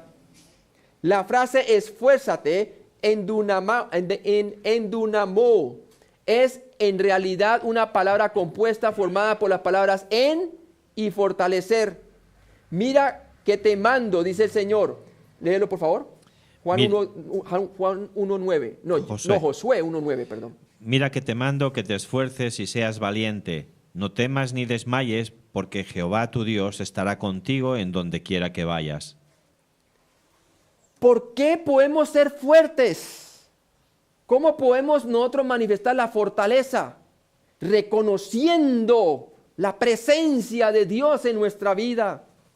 Es la manera de recargarnos y coger esfuerzo sobrenatural de Dios, poder del Espíritu Santo. Por eso el Señor lo dijo, hermanos. Esperaos en Jerusalén hasta que se hayan vestidos de poder desde lo alto. Y me seréis testigos en Jerusalén, en Samaria y hasta lo último en la tierra. Porque requiere poder sobrenatural para este extenuante trabajo, hermano. ¿Sí? Y lo primero que hemos de reconocer es la presencia de Dios, así como Josué ya había pasado, Moisés ya había muerto. Y la gente todavía seguía lamentando la muerte de Moisés. Y por eso cuando empieza Josué, el capítulo 1 dice, ya habiendo muerto ¿quién? Moisés. O sea que él lo tomó como un hecho. Ya murió Moisés. Ahora como yo fui discipulado, ¿a quién? Como yo vi cómo dirigía el pueblo de Israel, Moisés. Y cómo él me encargó ese ministerio a mí. Ahorita yo voy a acudir al Dios que él acudía, que es mi Dios personal. Y que ahora me ha dado me ha encargado esa tarea de llevar toda esta nación hacia la tierra prometida. ¿Y qué hizo primero él? Reconocer la presencia del Señor. Mira que te mando que te esfuerces, le dice el Señor, y seas valiente. No temas ni desmayes, porque Jehová tu Dios estará contigo en donde quiera que vayas. En donde quiera que vaya está el Señor con nosotros. El problema es que no siempre reconocemos que está con nosotros. Entiéndame bien, no que no esté con nosotros en la salvación. Siempre sabemos que Él nunca va y viene. Él siempre está. Estaré con ustedes todo el tiempo hasta el fin. Sino que hay veces no lo reconocemos en medio de la situación, hermano. Pensamos que está fuera de control la situación. Porque cuando uno hace discípulos, hermano, hay veces piensa uno que las cosas están fuera de control. Y verdaderamente, como dijo Brett, están fuera de nuestro alcance humano, pero no del divino. El Señor está en control de la gran comisión. ¿Cuántos los creen? Amén. Así es. Efesios 6:10, por favor. Por lo demás, hermanos míos, fortaleceos en el Señor y en el poder de su fuerza. ¿Sí ve? Fortaleceos en el Señor y en el poder de su fuerza. ¿Sí? ¿Y cómo el Señor nos puede alimentar o darnos fuerza? Con su palabra, hermano. Alimentándonos de su palabra. Porque su palabra nos da entonces que nos aviva su presencia, nos recuerda su presencia, nos recuerda su control, nos recuerda su paciencia, nos recuerda todo esto, hermano, que se requiere para ser discípulos. Como palabra compuesta, esta solo se encuentra en las escrituras cristianas, no en la literatura griega secular. Puedes pensar en esta como un fortalecer interno, espiritual. Fue la forma que bajo la inspiración del Espíritu Santo se describe cómo es realmente fortalecido un cristiano. Efesios 3:16. Para que os dé, conforme a las riquezas de su gloria, el ser fortalecidos con poder en el hombre interior por su Espíritu. Por su Espíritu. no con espada, sino con tu santo ¿qué? Espíritu. Mientras el mundo se preocupa por lo externo, la fuerza física, el cristiano necesita fortalecimiento interno. 1 Timoteo 4:8. Porque el ejercicio corporal para poco es provechoso, pero la piedad para todo aprovecha, pues tiene promesa de esta vida presente y de la venidera. Y de la venidera. ¿Por qué? Porque estás edificando sobre el fundamento que es Cristo, y todo lo que edifiques sobre eso es precioso y va a pasar de esta vida a ser recompensada en la venidera. Y eso es lo que vamos a ver en Corintios. Está bien bueno esa predicación de Corintios, esa enseñanza. Pablo usó esta palabra en 2 diferentes ocasiones en sus escritos a Timoteo. En ambos lugares se describe este fortalecimiento como algo que Cristo hizo por y a través de él. 1 Timoteo 1:12. Doy gracias al que me fortaleció, a Cristo Jesús nuestro Señor, porque me tuvo por fiel poniéndome en el ministerio. Wow, tremendo. Él siempre reconocía la presencia del Señor y que lo que él podía lograr hacer era porque realmente el Señor lo hacía a través de él. ¿Lo reconoce usted de igual manera? 2 Timoteo 4:17. Pero el Señor estuvo a mi lado y me dio fuerzas para que por mí fuese cumplida la predicación y que todos los gentiles oyesen. Así fui librado de la boca del león. Oh, qué bonito, ¿verdad? Él lo reconocía en todo lado, aun cuando era perseguido, aun cuando estaba al borde de la muerte. Le daba la gloria al Señor cuando estaba siendo perseguido por causa del discipulado, ¿verdad? Hermano, yo les puedo decir que yo estoy aquí es porque la mano de Dios, hermano. Qué bonito es eso, hermano. Requiere harta fe, ¿sí? En el Señor. Y cuando estaba desmayando y decía, no, le decía a Emi, decía, pues no voy a poder, esto está demasiado, es mucho trabajo, esto es mucho.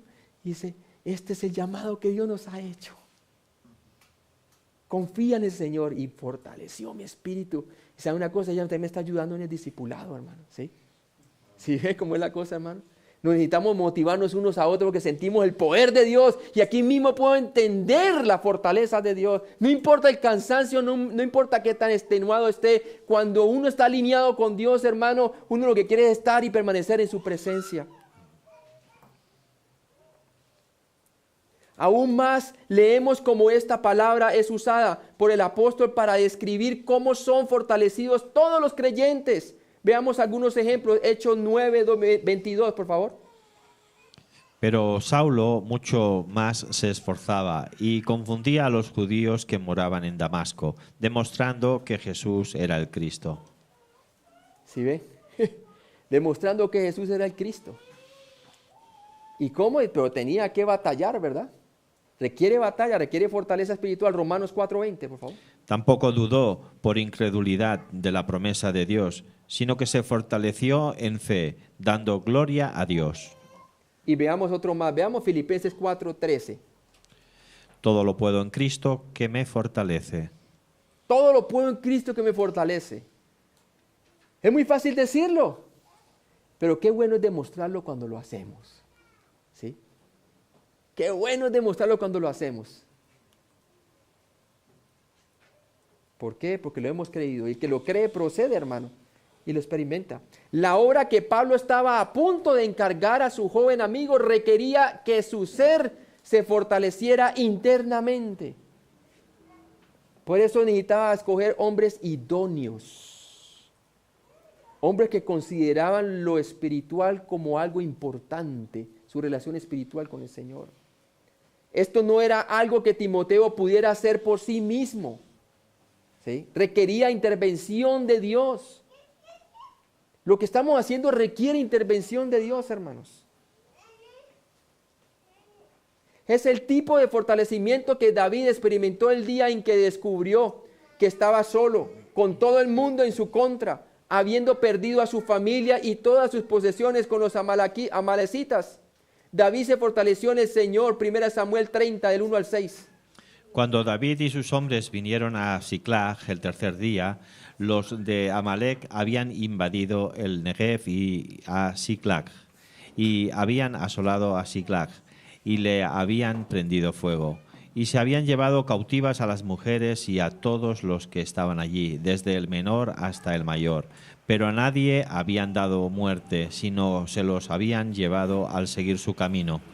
Vino pues David con los suyos a la ciudad, y he aquí que estaba quemada, y sus mujeres y sus hijos e hijas habían sido llevados cautivos. Entonces David y la gente que con él estaban alzaron su voz y lloraron hasta que les faltaron las fuerzas para llorar. Las dos mujeres de David, Ahinoam, Jezreelita, y Abigail, la que fue mujer de Nadal, el de Carmel, también eran cautivas. Y David se angustió mucho porque el pueblo hablaba de apedrearlo, pues todo el pueblo estaba en amargura de alma, cada uno por sus hijos y por sus hijas. Mas David se fortaleció en Jehová su Dios. ¿Se fortaleció en quién? En Jehová su Dios. ¿Sí? De ahí es donde viene la fortaleza. ¿Está desanimado usted en hacer discípulos porque ha tenido contratiempos, dificultades? ¿Cierto? Fortalécete en el Espíritu. El Señor te ha dado todo para que puedas ser fortalecido en el hombre interior por medio de la fe en Jesucristo. El evangelismo y el discipulado deben hacerse en y a través del poder de Cristo. Hechos 1:8. Pero recibiréis poder cuando haya venido sobre vosotros el Espíritu Santo, y me seréis testigos en Jerusalén, en toda Judea, en Samaria y hasta lo último de la tierra. Mire que el testimonio viene del poder de Dios. Primero se recibe el poder de Dios. Somos llenos del Espíritu Santo para que entonces haya testimonio en nuestra vida. Yo no puedo testificar de lo que no estoy viviendo. Si yo estoy viviendo en ese momento, estoy viviendo y estoy experimentando en el momento comunión con Cristo, de seguro que tengo algo que hablar, hermano, porque el Señor me ha hablado a mí. Tenemos palabra para alentar porque el Señor me ha alentado a mí. ¿Sí? Tenemos palabra para consolar porque el Señor me ha consolado a mí.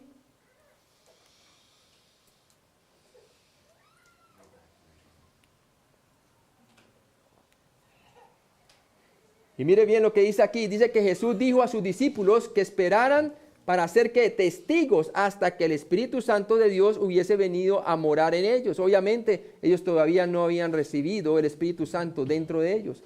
Dice, separados del poder de Dios dentro de nosotros, no podemos esperar lograr la gran comisión. Ese es el principio. Separados del poder de Dios, no podemos lograr la gran comisión.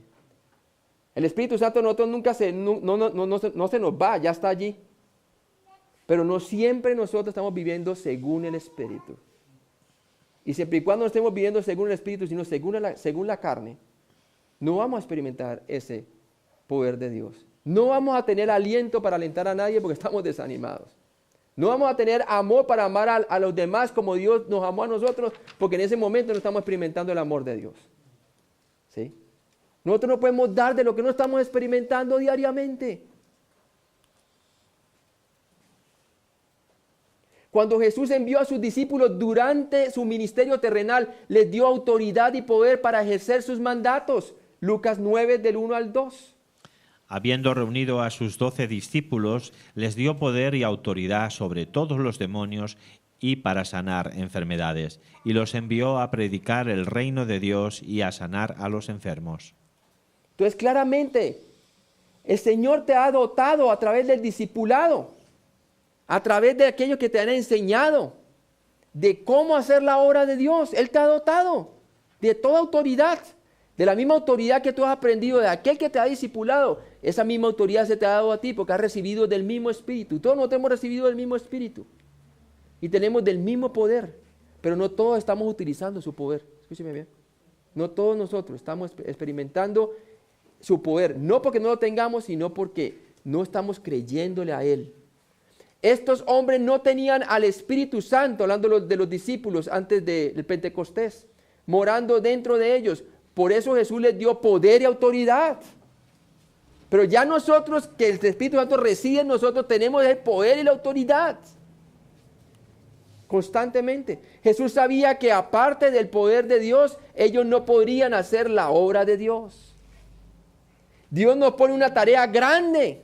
Tan grande es que requiere la dependencia a Él para que podamos triunfar y se pueda ejecutar. Y aquellos quienes ponen su fe para hacerla, van a experimentar ese poder y van a experimentar su presencia en todo camino donde vayan. Se trata de una simple verdad, sin embargo es la más profunda e indispensable. Juan 16:7. Pero yo os digo la verdad, os conviene que yo me vaya, porque si no me fuera, el Consolador no vendría a vosotros, mas si me fuere, os lo enviaré.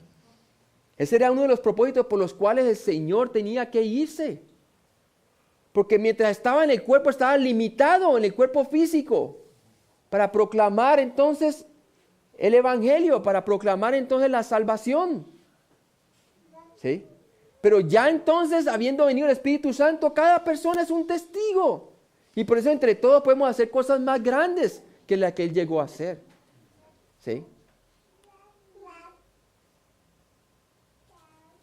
Es de suma importancia entender que somos colaboradores con Dios y no tanto trabajadores para Cristo. Es bien importante eso. Porque dependemos del poder de Dios, no podemos aislar el uno del otro. No es como una relación de un amo y un esclavo. Que el amo demanda del esclavo lo que el esclavo, lo que él quiera, sin considerar realmente que el esclavo pueda llegar a hacerlo. Algunos esclavos morían en ese tiempo por causa del extenuante trabajo que le ponían a hacer. El tipo no le importaba, para eso hay otros esclavos, ¿verdad? Pero no, el Señor nos ha dado su espíritu y nos ha habilitado para que junto con Él podamos hacer la obra de Dios. Francamente, hablando sin la participación y supervisión directa de Dios, las misiones no lograrán nada. ¿Sí? Se habla de métodos humanos y libros se escriben por todos lados, hermanos, pero tenemos que volver a la Biblia. Tenemos que volver a lo que dice la palabra de Dios, es a través del Espíritu Santo. Francamente, hablando sin la participación y supervisión directa de Dios, entonces las misiones no lograrían nada. Pablo es un buen ejemplo de esta verdad en Romanos 15, del 14 al 21. Habla de su ministerio en el Evangelio sobre los gentiles. En el versículo 18 dice, ¿puedes leerlo de la Filmina, por favor? Sí, 15 al 21. El que está allí, sí, versículo. Sí. El 18. Sí. Porque no os haría hablar sino de lo que Cristo ha hecho por medio de mí para la obediencia de los gentiles, con la palabra y con las obras. ¿Con la palabra y qué? Y las obras. Él no sabe hablar sino de Cristo y a este crucificado. Porque eso es lo único que queremos hablar nosotros cuando estamos teniendo tiempo con Él, estamos siendo revestidos de su poder. Queremos hablar de lo que Él nos ha dado, ¿verdad? En su segunda epístola a los Corintios, Pablo dice, 2 Corintios 3, del 5 al 6. No que seamos competentes por nosotros mismos para pensar algo como de nosotros mismos, sino que nuestra competencia proviene de Dios, el cual asimismo nos hizo ministros competentes de un nuevo pacto, no de la letra, sino del Espíritu, porque la letra mata, mas el Espíritu vivifica. Sí, es Dios quien nos hace competentes, no es la educación, el estatus socioeconómico, es Dios quien nos hace competentes. Y le voy a poner un ejemplo práctico, un ejemplo real que yo lo vi. Con mi mamá y mis hermanos, nosotros cuando pusimos nuestra fe en Jesucristo y fuimos a una iglesia, ¿verdad? Por primera vez. Nosotros nos sentamos y yo todavía tenía este sentir de ser un poco como elitista, porque yo venía de una clase alta, ¿verdad? Y vivía pues como un rey y teníamos nuestras sirvientas y todo eso, ¿verdad? Y el Señor tenía mucho que cambiar en mí, ¿verdad? Sí, exactamente. Y entonces cuando me dicen a mí, o sea, tenía algún crecimiento espiritual, pero no lo suficiente para realmente entender esta situación, ¿verdad? Cuando me dicen a mí que tienes que ir, oye Carlos, tú ya más o menos sabes estos principios acerca del bautismo y las primeras doctrinas, ¿por qué no vas más bien a la clase de los mayores ya? Y yo, ¿qué voy? Oh, qué bueno, a la clase de los mayores. Y me siento yo y entonces estamos esperando a que el maestro entrara. Entonces estamos orando cuando entró el maestro. Y yo vi, y ese es el maestro. O sea, eso es lo que me decía en la mente. Ese es el maestro, ¿verdad? Era un aborigen que creció sin saber leer ni escribir. ¿Sí? Y yo me senté y honestamente yo miraba para arriba y para abajo y dije, ¿este quién nos va a enseñar, verdad?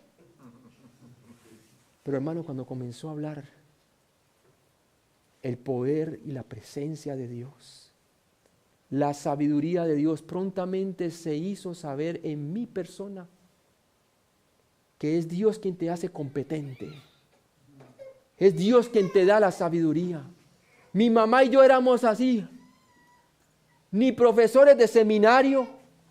Y yo pienso que es que ni aún el pastor que teníamos en la iglesia hablaba con tal sabiduría. Y nos decía cómo él aprendió a escribir, a leer y a escribir cuando fue salvo, leyendo las escrituras. Le enseñó un hermano a leer las escrituras y le enseñó primero la escritura a aprender a leer y escribir. Y la pasión con que enseñaba era como que uno sentía al mismo Señor ahí en la presencia. Estábamos como sentados y el Señor enseñándonos a través de él, hermano. Y ahí me di cuenta muy bien cómo el Señor usa a todas las personas, ¿verdad? Y ya cuando llegamos a la casa, entonces ya nosotros ya a la sirvienta, nosotros le decíamos, le compartimos ya el evangelio, le invitamos a la iglesia. La invitamos a que comiera junto con nosotros en la mesa. Dejamos esa barrera, ¿verdad? ¿Por qué? Porque eso es lo que hace el Señor. Porque Él es el que nos hace competentes. ¿Sí? En Colosenses 1, del 24 al 29, leemos acerca del servicio de Pablo. En los versículos 28 y 29 dice así: a quien anunciamos amonestando a todo hombre y enseñando a todo hombre en toda sabiduría, a fin de presentar perfecto en Cristo Jesús a todo hombre, para lo cual también trabajo, luchando según la potencia de Él, la cual actúa poderosamente en mí. Sí, dice poderosamente en mí. Dios usa vasos humildes. 2 Corintios 4:7. Léelo. Pero tenemos este tesoro en vasos de barro, para que la excelencia del poder sea de Dios y no de nosotros. ¿Sí ve? Dios usa vasos humildes para que nosotros sepamos claramente y sin lugar a dudas de que la obra que estamos haciendo es obra de Dios y no nuestra. ¿Sí? El día que sus hijos y mis hijos vean que lo que Dios nos pone a hacer a nosotros es obra de Él y no nuestra, entonces estamos haciendo discípulos. Es la única manera, hermanos. Porque se van a dar cuenta que el poder que emanaba su padre o su madre, no venía de un poder natural humano, sino sobrenatural y divino. Y yo espero dejarle esa herencia a mi hijo, para que no quiera simplemente ser como su padre, sino ser como Cristo. ¿Sí? Que él diga, wow, yo sé de dónde vino ese poder y yo sé cómo encontrar ese poder. Porque yo vi a mi papá cuando oraba conmigo. Yo vi cuando mi papá salía conmigo. Yo vi cuando el momento difícil y mi papá estaba lleno de la fe en Jesucristo. Qué mejor manera de morir que ellos se apoyen en Jesucristo. Y que sigan haciendo discípulos así como vieron que su padre y su madre lo hicieron. Oh Dios, ayúdanos a hacer eso. Porque todavía tenemos ese concepto occidental y ese materialismo consumista. Que lo que queremos nosotros de nuestros hijos es dejarle un mejor mundo para ellos. Pero no es así. No es así. Si su meta es dejarle un mejor mundo a su hijo, estás totalmente equivocado. Es egoísta ese pensamiento porque solamente piensa en tu consumo para tu hijo. Lo que debes dejarle a tu hijo es la presencia del Señor para que invierta en otras personas y haga discípulos. Debemos de dejarle a esta sociedad perversa Unos hijos llenos del Espíritu Santo para que inviertan su vida, para que cambien este mundo. Eso es lo que debemos de hacer. ¿Sí? Pero no, hermanos, muchas veces estamos pensando, ¿y la universidad de los hijos? No me malinterprete, si tiene cómo hacerlo, déselo. Pero tenga cuidado. Que lo que se les da fácilmente, muchas veces no lo aprecian. Yo fui uno de ellos. Sí. Porque no veía nada sobrenatural en cuando mi papá sacaba el dinero y lo pagaba. Pero sí es bueno que ellos vean algo sobrenatural cuando ellos se esfuerzan y Dios les ayuda y pueden proveerse para sus estudios. Y les puede costar y vean el poder de Dios y seriamente estudien, no para llegar a ser profesionales realmente, sino para ser discípulos de Cristo en los sitios de profesión, ¿verdad? Para alcanzar a aquellas personas. Ellos tienen que tener una mentalidad más allá de yo ser un profesional y tener un buen dinero y ofrecerle una buena vida. No, eso es lo que piensa el mundo. Nosotros vamos más allá.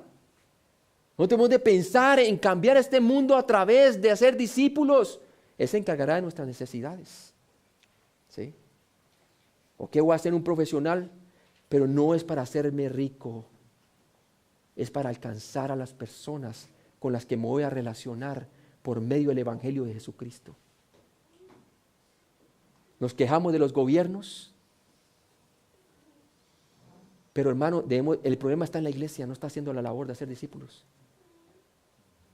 Porque necesitamos personas en el gobierno que sean personas cristianas. Pero para que alcancen esa posición cristiana tenemos que educarlos desde casa. Que la vocación que tienen es para el Señor, para que el Señor se glorifique y hagan discípulos, no para que se hagan famosos y se hagan adinerados.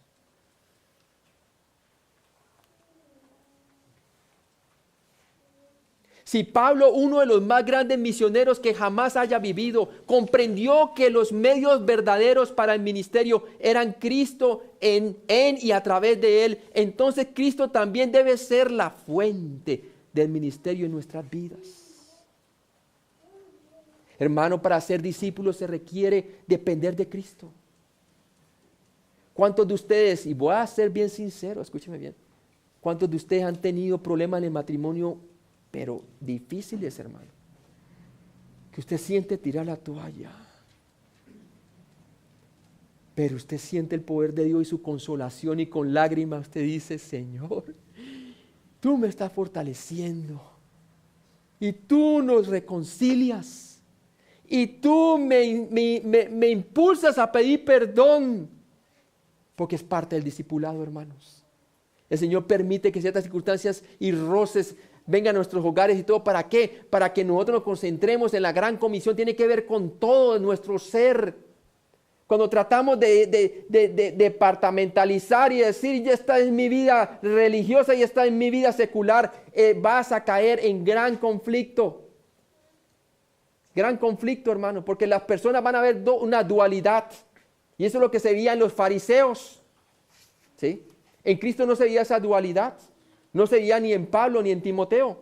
¿Por qué? Eran hombres de Dios que sabían muy bien que el llamado era un llamado que Dios los hizo desde un principio cuando creyeron, y que ellos son nuevas criaturas. Y esa criatura está envuelta en todo tipo de circunstancias. No tiene por qué separar lo uno de lo otro. Es Cristo en todo y a través de todos, para la gloria de Él. Amén. Él es la fuente, hermanos. En Mateo 28 Jesús animó a sus discípulos con el hecho de que Él estaría con ellos hasta el fin del mundo. Jesús es la verdadera fuente para llevar a cabo las misiones en esta dispensación. Mateo 28:20. Enseñándoles que guarden todas las cosas que os he mandado. Y aquí yo estoy con vosotros todos los días hasta el fin del mundo. Amén. Ahí está. hasta el fin del mundo, hermano. Ahí cuando la situación está difícil, aún en tu propio hogar, ahí está el Señor. Ahí está para auxiliarte, hermano. ¿Sí? Ahí está para reconciliarte, ahí está para darle nuevamente sabor a tu matrimonio. Porque Él puede dar gozo cuando nosotros dependemos de Él. ¿Sí? También situación con tus hijos, también la misma cosa. Cuando hay momentos difíciles, el Señor te va a ayudar porque Él está allí, hermanos. ¿Sí? Dios es el que da en última instancia cualquier aumento. Dice ahí Pablo, en 1 Corintios 3, del 5 al 9, por favor. ¿Qué pues es Pablo y qué es Apolos? Servidores por medio de los cuales habéis creído, y eso según lo que a cada uno concedió el Señor. Yo planté, Apolos regó, pero el crecimiento lo ha dado Dios. Así que ni el que planta es algo ni el que riega, sino Dios que da el crecimiento.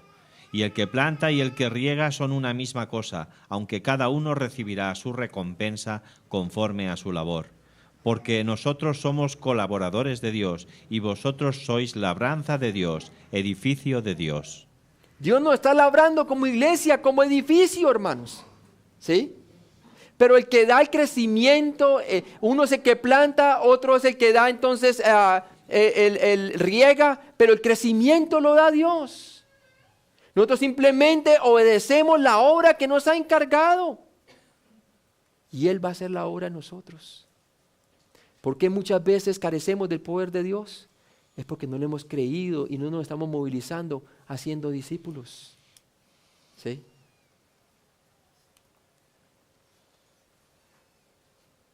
Qué bueno que en nuestras casas, nuestros hijos también puedan decir que el crecimiento de mi padre, de mi madre y todo lo ha dado Dios. ¿Sí? Lo ha dado Dios. Qué bueno que en la iglesia que diga cada miembro de la iglesia, el crecimiento lo ha dado Dios. No que el crecimiento lo ha dado el pastor. ¿Sí? Porque hoy en día lo contratamos a usted pastor para que no haga crecer la iglesia. Sí, así le dicen prácticamente hoy. Y le damos un año y si no crece, entonces para afuera, ¿no? Por eso toda cantidad de métodos, no nos digamos mentiras, hermanos. Ore la oración, esto, ya. Oró la oración, bienvenido al reino de Dios. Un aplauso, hermanos, y así. ¿Por qué? Por agradar a los hombres, hermanos. Por ganarse la admiración de cuántas almas ha llevado supuestamente a Cristo. Que por gracia de Dios, uno que otro se salva. Pero esa no es la manera como Dios nos ha llamado a adulterar la palabra de Dios. ¿Sí? Vamos a parar ahí por hoy. Ok. Padre Celestial, gracias por este día, gracias por tu palabra, Señor. Enséñanos a fortalecernos en el Espíritu, Señor. Por medio de la meditación en tu palabra, por medio de la oración, por medio de la comunión de unos con otros, Señor. Ayúdanos a ser discípulos, Señor. Porque de esa manera, a las personas que estamos discipulando, sea ya de nuestra propia familia o personas de la iglesia, ellos van a creer tu testimonio. No solamente porque está escrito, sino porque lo ve en esa epístola de carne y hueso que somos nosotros, Señor. Epístola abierta, Señor. Padre, gracias por todo lo que tú nos has dado en Cristo Jesús. Amén.